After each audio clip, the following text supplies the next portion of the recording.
Bonsoir à tous et merci de nous rejoindre dans l'info continue. Ce mardi 9 juin 2026, le président de la République du Bénin poursuit son offensive diplomatique dans la sous-région. Cette nouvelle semaine, il les relance dans quelques capitales d'Afrique de l'Ouest.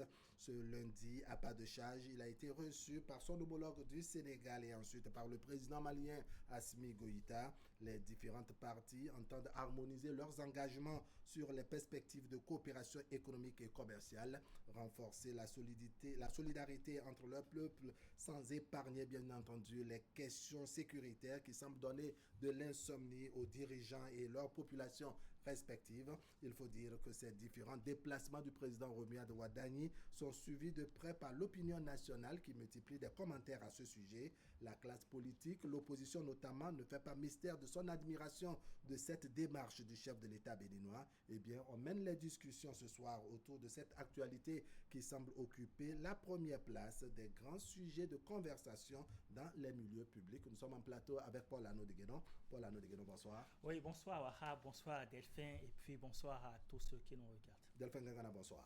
Bonsoir M. Waham, bonsoir M. Deguenon et bonsoir à tous les téléspectateurs et les téléspectatrices. D'accord. L'actualité évolue avec le président de la République qui cette semaine encore a poursuivi, dois-je dire, son périple dans les capitales africaines. Aujourd'hui, c'est le Sénégal et le Mali qui l'ont accueilli. Première réaction pour l'anneau de Guénon. Oui, la même routine. Donc le président de la République était donc en début de matinée à Dakar au Sénégal où il a été reçu par le président sénégalais Bassirou Diomaye Faye, grand accueil à l'aéroport où il a été vraiment accueilli à sa descente donc d'avion par le président. Même chose observée au niveau donc du Mali aussi à Bamako puisque le président de la République était à Bamako aux environs de 13h, 14h par là. On avait pensé que le président de la République serait également du côté de la Guinée-Bissau. Bon, on n'a pas eu les échos qui finalement il est allé donc de ce côté-là. Donc on attend d'avoir les informations. Mais de façon générale, c'est un peu la même chose qu'on avait observé lors de la première vague de son voyage. La semaine écoulée. Donc le président a été très très bien reçu, vraiment un accueil royal réservé donc à notre président de la République. Et c'est tout beau vraiment pour la coopération entre pays africains, entre voisins. D'accord. Paul, Delphin Gangana, un mot sur ces déplacements du chef de l'État béninois. Oui, un mot sur ces déplacements. Il faut commencer par dire que les Européens disent que l'Afrique se trouve être la terre du rêve. Donc la coopération sud-sud se trouve être un truc capital. Donc c'est utile que tous les peuples africains se donnent la main, histoire de se développer. Et je vais profiter pour passer un message à son Excellence Romuald Wadani, parce que oui, c'est pour une première fois qu'un enfant d'après 60 se trouve être chef de l'État, mais c'est aussi une première fois que le grand mono... Le chef de l'État au Bénin, vous voulez dire? Au Bénin. Je parle du Bénin, je ne parle pas des autres pays, je parle de mon pays. Donc c'est pour une première fois qu'un enfant né après 1960 se trouve être ici à ce niveau de responsabilité. Et c'est pour une première fois que le département Grand Mono a pu obtenir ou avoir une première fois un président de la République. Et c'est une attente pour tout le peuple, mais c'est une attente particulière pour les gens du Grand Mono. C'est pour ça que je prie le président de la République que dans sa tournée, qu'il n'oublie pas la communauté béninoise au Gabon, en Guinée-Bissau, parce qu'au Congo, les deux Congos et les trois Guinées, parce qu'il y a une forte communauté Khola, Tofin, qui se trouve de l'autre côté et qui attendent que le chef de l'État fasse aussi un déplacement. C'est vrai que les Béninois sont sur toute l'étendue de l'Afrique, et puis il doit parcourir tout, mais ces 4 ou 6 pays disposent d'une communauté. Certainement que le chef de l'État a un agenda, n'est-ce pas, élaboré à cette communauté et qui attend, parce que s'il fait un regard sur les résultats issus de la diaspora, il saura que oui, il y a une forte... Alors, qu'est-ce qu'on peut espérer, je dirais, de ces déplacements du chef de l'État, surtout cette deuxième vague? Il y avait une certaine focalisation sur la première vague en raison, je dirais, de la particularité de certaines capitales, mais cette fois-ci, on se pose la question de savoir quel est le gain, je dirais, de ce déplacement du chef de l'État. Alors, le gain fondamental, je reviendrai sur ça après, mais Oui, déjà au niveau du Sénégal, oui, qu'on le veuille ou non, le Sénégal est un grand maillon au sein de la CEDEAO. oui. Et l'actualité sénégalaise aujourd'hui, ça focalise beaucoup l'attention de tout le monde. Donc, le président de la République se devait vraiment d'aller voir le président sénégalais, notamment par rapport à la CEDEAO. Et dans une moindre mesure également au niveau donc, des relations économiques. Mais l'autre gain aussi, c'est beaucoup plus au niveau du Mali, parce que le Mali est le chef de file un peu de l'AES, donc de l'Alliance des États du Sahel. Et lorsque vous lisez également le communiqué final, puisque le communiqué final de cette visite, il est sorti, pardon. Et dans ce communiqué final, on note donc que les deux présidents, donc le président Romuald Wadaïn et le président de la transition malienne, Assimi Goïta, se sont convenus donc de lancer la grande commission mixte de coopération Bénin-Mali. Et on ne peut que saluer cela. Et également, les deux présidents ont parlé également donc, des questions sécurité. Et qui parlent de sécurité, pas notamment donc, du nord Bénin, puisque nous avons souvent donc, ces problèmes de sécurité actuellement au niveau du nord Bénin. Et donc, quand on connaît l'expérience malienne dans la lutte donc, contre les djihadistes, dans la lutte donc, contre le terrorisme, on ne peut qu'encourager que le Bénin et le Mali donc s'unissent pour aller donc contre cela.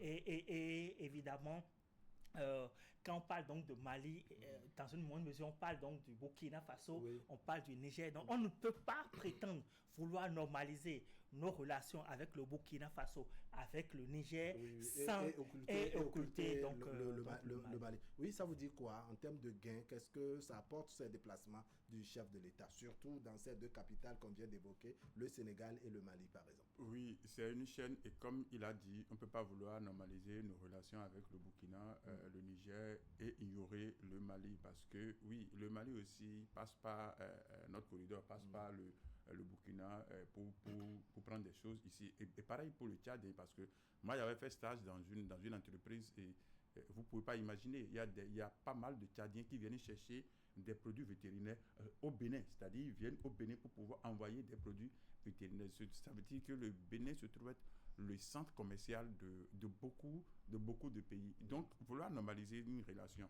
avec déjà deux pays avec qui on a fait frontière et se trouve ne pas vouloir s'entendre avec le troisième veut dire qu'on n'est pas prêt pour faire le jeu. Et donc, pour le Mali, c'est normal. Mais pour les autres pays, n'oubliez pas qu'il y a d'abord l'UEMOA, les pays qui ont pour Qui le partagent franc français. les mêmes monnaies. Voilà, donc c'est qu'il faut aussi tenir compte de ça. C'est vrai que le démarrage, il a commencé par le grand voisin, ce qui est normal parce que, oui, comme je l'avais déjà dit une fois sur ce plateau, nous sommes un département de grands voisins, donc on ne peut pas commencer une tournée sans passer par le grand frère. Donc ce qui fait qu'on a commencé par le grand frère qui n'a pas vraiment une même monnaie que nous, comme j'ai parlé de monnaie. Mais donc, du coup, l'UEMOA aidant, donc, il ne peut pas ne pas faire le tour de ces pays, histoire de dire, oui, nous avons intérêt à nous donner la main. C'est vrai que la sécurité, c'est beaucoup plus avec les voisins. Mais nos voisins ont aussi d'autres voisins. Donc, si vous ne vous entendez pas avec un voisin, parce qu'on dit plus fois plus donne plus, mais moins fois moins donne autre chose, et moins fois plus donne autre chose. Donc, du coup, si vous ne vous entendez pas avec le voisin, mais le voisin s'entend avec quelqu'un d'autre, c'est que vous devenez en même temps l'ennemi du voisin. Parce que nous, on n'avait pas de difficulté avec le Mali, on avait de difficultés avec le Niger, le Burkina, mais avec le Mali, le courant ne passe pas parce que le Mali s'entend avec les deux autres pays. Donc, on a intérêt à s'entendre avec tout le monde. C'est pour ça, dans la tournée, je pense que oui, le Ghana est resté au milieu de la Côte d'Ivoire et du Togo, mais il va finir par aller au Ghana. Oui, c'est sûr qu'au fur et à mesure que les choses évoluent, on verra, je dirais, quel est le contenu de l'agenda du chef de l'État, toujours dans ce périple, dans ce déplacement en direction des capitales africaines. Alors, on a évoqué les enjeux sécuritaires, mais on a d'abord évoqué les enjeux économiques et autres. On parle des pays de l'espace UEMOA et autres. Se serrer la main ou bien se tendre la main, c'est bénéfique pour tout le monde. Il n'y a pas que le Bénin. Pour la santé de la sous-région et autres, ces déplacements du chef de l'État étaient nécessaires, non? Non, c'est plus que nécessaire. Je pense qu'on l'avait dit la dernière fois. Notre président, il est assez jeune et Delphine vient de le marteler. Vous voyez, il est né après 1960, donc il est assez jeune et il vient donc d'accéder au pouvoir. Et la première des choses, c'est donc d'aller voir un peu dans le cercle, saluer un peu le cercle pour leur dire, bon voilà, je viens d'arriver. Mais au-delà de cela, vous savez, aucun pays ne vit en autarcie. Aucun pays ne vit en autarcie. Donc, ce qui se passe de l'autre côté a toujours des incidences sur vous. Oui. Et autre chose aussi, lorsque ce n'est pas au moment où vous avez des difficultés que vous commencez par tourner le regard vers qui peut m'aider, non, qui peut m'aider, non. Mais vous préparez les choses, vous voyez. Et donc, c'est toujours mieux d'avoir des relations de bon voisinage comme ça. Vous avez de la facilité à aller vers les gens lorsque le besoin naîtra, se fera sentir, que de ne rien faire et d'attendre le jour où les problèmes vont naître. Vous voyez un peu. Donc, c'est dans cette dynamique, en fait, qu'il faut voir les choses, qu'il faut lire les choses. Et évidemment, dans le contexte aujourd'hui de géopolitique et tout, où nous sommes dans une situation d'alliance, il vaut mieux tout de suite commencer donc par former ces alliances. Et je pense que c'est dans cette dynamique aussi donc, que le président est avec ses voyages. D'accord, on voit ces images de temps en temps qui défilent avec la complicité de Boris. Donc au niveau de la réalisation, le déplacement donc du chef de l'État, Boris va nous accompagner à jeter un coup d'œil. On voit ici le chef de l'État béninois avec à sa droite le président sénégalais. C'est donc à la capitale sénégalaise, à Dakar, donc le président de la République qui salue donc les délégations, n'est-ce pas, venir l'accueillir à l'aéroport de Dakar. Donc voilà, revue de troupe entre les deux personnalités. Les images vont évoluer au fur et à mesure. On va voir également les images de Mali, du président béninois reçu donc au Mali. Alors ma question est de savoir, est-ce que vous ne pensez pas que c'est aussi une façon, une méthode, je dirais, bon, ici ce sont les images donc du Mali, on voit le président de la République avec des poignées chaleureux, n'est-ce pas, avec le président malien Assimi Goïta, donc l'accueil à l'aéroport de Mali. Alors, je disais, est-ce que ce n'est pas une méthode, ces déplacements du chef de l'État béninois, est-ce que ce n'est pas une méthode d'abord d'anticiper, de chercher à corriger le tir là où il le faut et anticiper sur les petits conflits ou mécontentements futurs? Et Arnaud a bien fait de le dire, c'est au moment de la bonne récolte qu'il faut faire des réserves pour l'utiliser au moment de la vache maigre. Donc, si vous n'êtes pas en odeur de sainteté avec quelqu'un, ce n'est pas quand vous aurez des difficultés que vous allez lui faire appel. Et comme vous l'avez dit, oui, c'est une diplomatie. On a parlé du côté économique, on a parlé du côté sécuritaire, mais il y a aussi le côté touristique et puis culturel.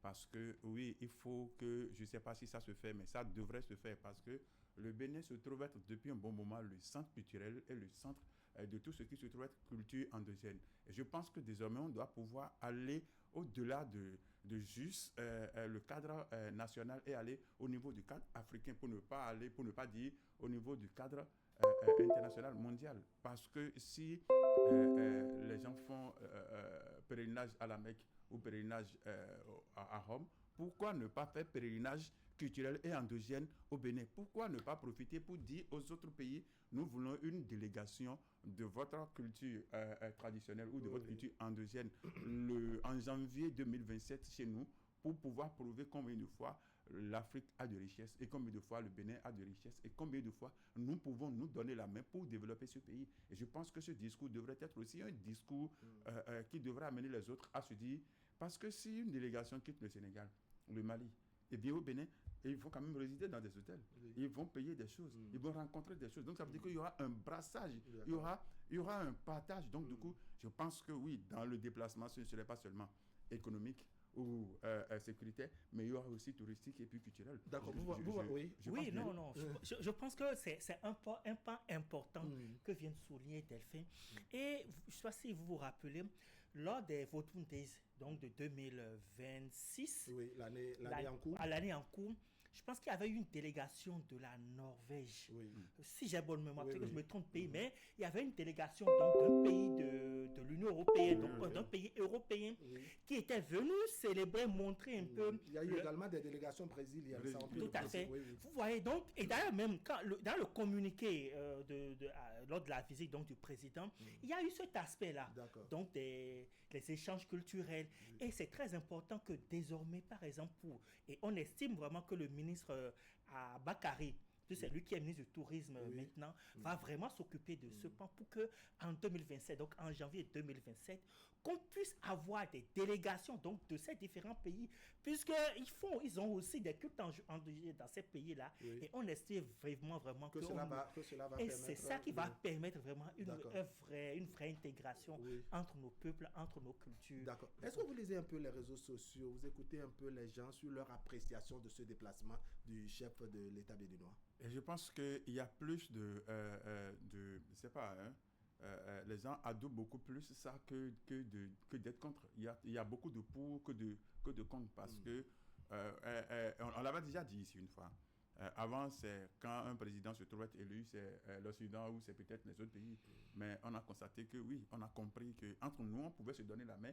Et non seulement ça, je l'avais dit déjà une fois ici, l'ancien président de la République, son excellence Patrice Talon, n'était pas du tout friand de ces genres de visites ou de ces genres de sorties. Ce qui fait qu'il n'avait pas fait ça.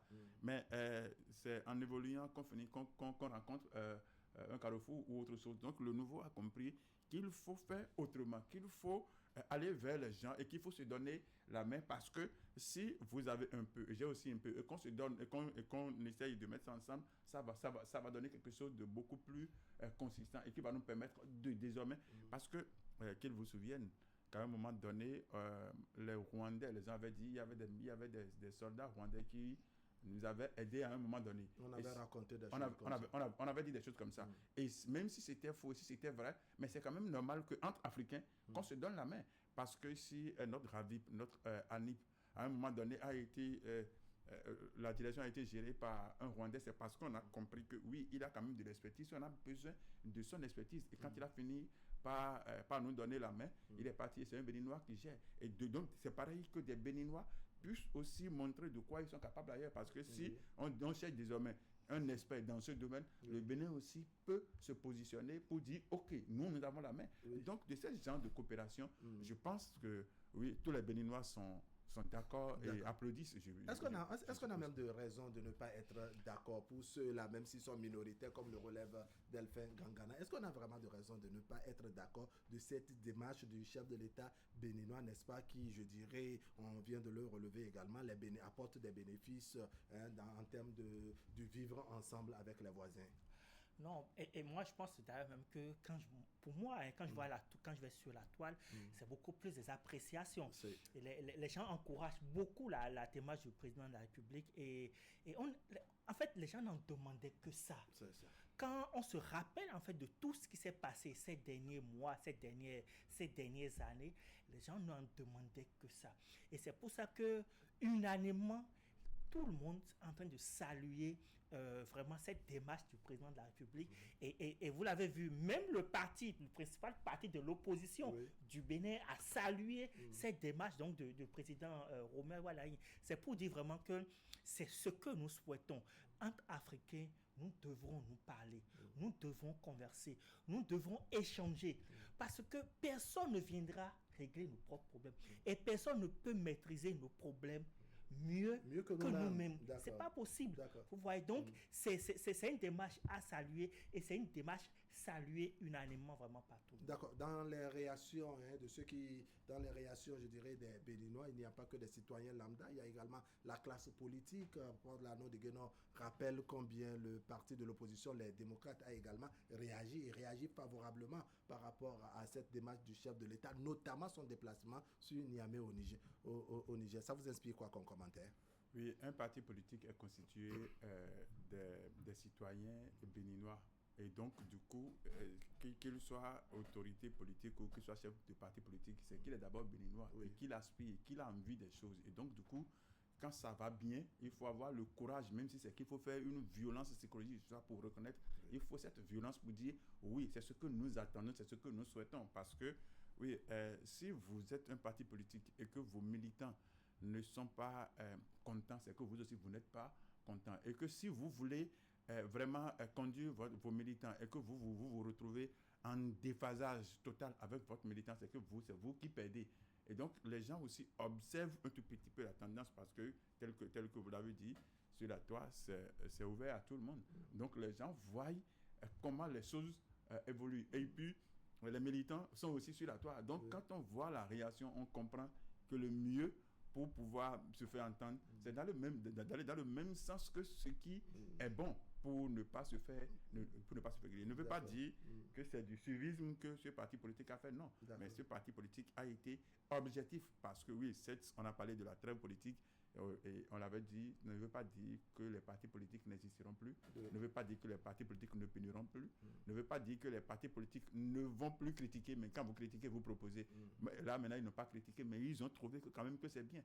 Bon, donc, alors, Paul Arnaud Degueno, ça ne pas toujours gagné d'avance, hein, que le parti au pouvoir bénéficie toujours, je dirais, de cette attention combien particulière d'un parti de l'opposition, notamment le parti Les Démocrates. Au début, n'est-ce pas, on félicite le chef de l'État pour, je dirais, pour son avènement au pouvoir, pour avoir gagné les élections. On le félicite après l'investiture. On ne critique pas, en tout cas, on n'attaque pas, je dirais, la question de la trêve politique. Bref, on dirait que tout va, je dirais, pour le mieux dans le monde du Bénin actuellement quand il s'agit de la cohabitation entre l'opposition et la mouvance, parce que le dernier en date, c'est ce communiqué dont vous parlez tout à l'heure, où on salue la démarche du chef de l'État vers le voisin du Niger.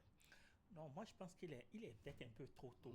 Parce que le président de la République, le nouveau président, n'a pas encore fait un mois. Oui, il est encore dans l'état de grâce. Oui, il est encore en état de grâce. Et généralement, il faut attendre les 100 jours, vous voyez, pour pouvoir avoir des éléments. Quelle est la loi qui dit Non, c'est le Made in Bénin. Non, même pas. Ce n'est même pas qu'au Bénin. Ce n'est même pas qu'au Bénin. Non, c'est-à-dire que les gens ont estimé. Oui, parce que quand on a 7 ans à gérer, je dirais, un pays, et que c'est seulement 100 jours, qu'on prend qui, je ne sais pas combien, quand on fait le calcul, quel pourcentage les 100 jours la représentent sur les 7 ans, vous voyez. Bon, non, mais on estime quand même qu'après 3 mois, quand vous posez vos premiers pas, après 3 mois, on ne compte pas avoir d'éléments un peu suffisants pour apprécier la trajectoire que vous voudrez donner à votre gouvernement. Donc, c'est un peu ça. Aujourd'hui, le président Wada a prêté serment le 24 seulement. Donc, il est en train de faire à peine 3 semaines, si je me trompe. Ouais, donc, c'est vraiment assez... 3 semaines, c'est pas 3 mois. Non, c'est pas 3 mois. Donc, on espère que les choses vont quand même aller dans ce sens. Mais notons quand même qu'il y a quand même...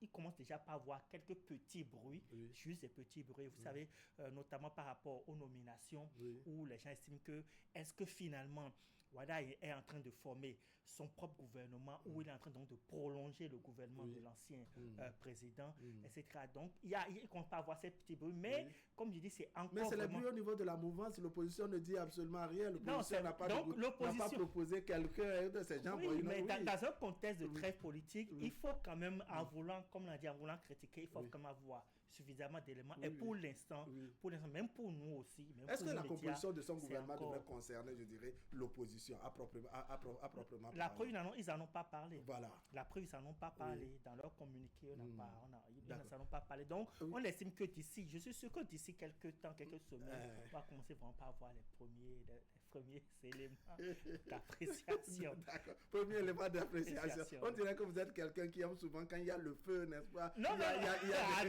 il y a des chocs de part et d'autre, un peu pour que vous ayez de la matière, comme on dit. Non, c'était juste pour vous taquiner, c'est pas pour vous présenter comme un oiseau de mauvais augure. Allez, je reviens vers vous, Delphin Gangana. Je dirais, c'est ce rythme qu'adopte pour l'instant le parti de l'opposition, les démocrates, face aux toutes premières actions du président Romi Adouadaï. Oui, je signe votre phrase en direction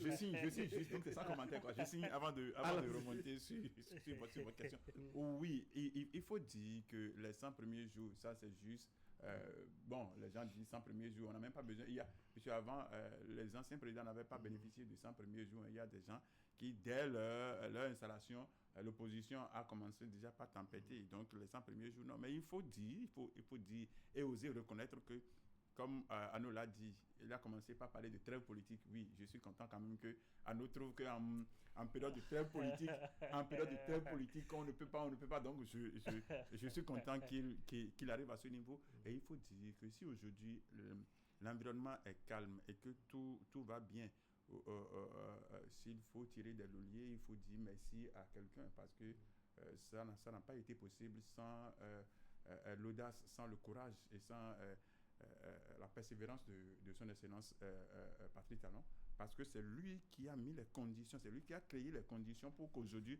que nous profitons de ces conditions, parce que si ce n'était pas lui, ce ne serait pas comme ça. C'est vrai que, oui, au temps de Romia Ouadagni, du président Romia Ouadagni, il y a beaucoup de choses premières. Un parti politique de l'opposition, qui même à un moment donné, l'avait même pratiquement campagne pour son élection. Un candidat du système qui a battu tout le record. Et donc, du coup, oui, c'est normal, mais c'est parce qu'on a serré suffisamment les ceintures, on a accepté beaucoup de sacrifices, et puis quelqu'un avait dit, s'il faut forcer la main aux Béninois pour qu'ils travaillent ensemble, qui va le faire? D'accord. Et même s'il ne l'a pas reçu à 100%, à 80%, il est arrivé quand même à Alors, Paul Arnaud de Guénon, comment vous voyez, je dirais, le futur en termes de collaboration entre le Bénin et ses voisins, avec ces différents déplacements du président Romia Ouadagni? Bon, déjà au Bénin même, entre les Béninois, il faut reconnaître quand même que les premiers pas du président Ouadagni sont très appréciés et appréciables. En tout cas, moi, à mon niveau, déjà, en tant que citoyen, et également, quand vous lisez également sur la toile aussi, vous voyez quand même qu'ils sont en train vraiment de poser des premiers pas très, très appréciés. Ça, c'est un. Deuxième chose aussi, quand vous écoutez, par exemple, les importateurs étrangers, donc notamment nigériens, burkinabés et autres, ils apprécient également la démarche donc, du président de la République. Lorsque vous écoutez également de façon générale l'actualité vue par l'extérieur, donc l'actualité commentée par d'autres pays, aujourd'hui, les actions du chef de l'État sont commentées positivement. D'accord.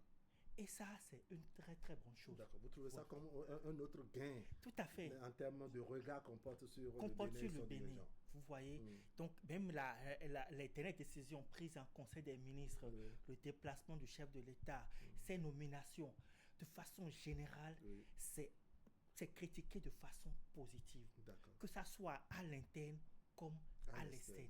Et ça, on ne peut qu'apprécier cela. D'accord. On ne peut qu'apprécier. Donc je vois vraiment la chose en termes d'avenir dans une bonne perspective. Et là, ce serait votre mot de conclusion, Delphin Gangana. Comment vous voyez, je dirais, le futur en matière ou en termes de collaboration entre le Bénin et ses voisins? Oui, c'est sûr que peut-être tôt ou tard, il y aura d'autres difficultés, mais pour le moment, je n'en trouve pas. C'est sûr qu'ils vont finir par aplanir les divergences, histoire de sauter les verrous. Et puis là où il y avait divergence, parce que c'est pas avec tous les voisins. Avec tous les voisins, voilà. donc là où il y avait divergence, ils vont finir quand même par les régler. Et puis les autres, parce que n'oubliez pas que dans l'évolution d'un pays, il y a ce que la diaspora apporte, et c'est beaucoup. Parce que si votre diaspora se trouve être active, c'est que votre économie aussi en bénéficie. Parce que ceux qui sont à l'extérieur, qui travaillent et qui envoient les sous peut-être pour construire ou pour acheter, pour faire des choses, c'est que ça profite au pays. Donc avoir une bonne entente, une bonne union au niveau de votre diaspora vous permet d'avoir un gain immense. Donc du coup, je me dis, oui, avec les autres pays, les pays avec lesquels on a des difficultés, si c'est sous quinzaine, parce que c'est dans une semaine qu'on aura le résultat du premier comité. Vous êtes un peu impatient. Hein? Ah oui, non, on l'a dit, parce que c'est vrai, j'accompagne mon binôme dans ça, parce qu'il a dit il faut que dans un mois, qu'un des deux présidents, soit c'est c'est le Nigérien ou c'est le Burkinabé qui fasse on quand va même suivre l'actualité dans une ce descente sens. Je au rappelle Bénin. que l'agenda du chef de l'État après le Sénégal, n'est-ce pas, il était, comme on l'a annoncé, comme on a vu à travers les images, il était au Mali, n'est-ce pas, il a une autre destination, c'est bien entendu la Guinée-Bissau. On va suivre cela pour voir ce que ça donne et venir en faire objet de commentaires sur le plateau de l'info continue. Mesdames et messieurs, ce serait tout pour aujourd'hui. Merci de nous avoir suivis. L'information continue sur Canal 3 Bénin. Tout à l'heure à 23h, vous avez la rediffusion et demain autour de 10h30. Allez, portez-vous bien.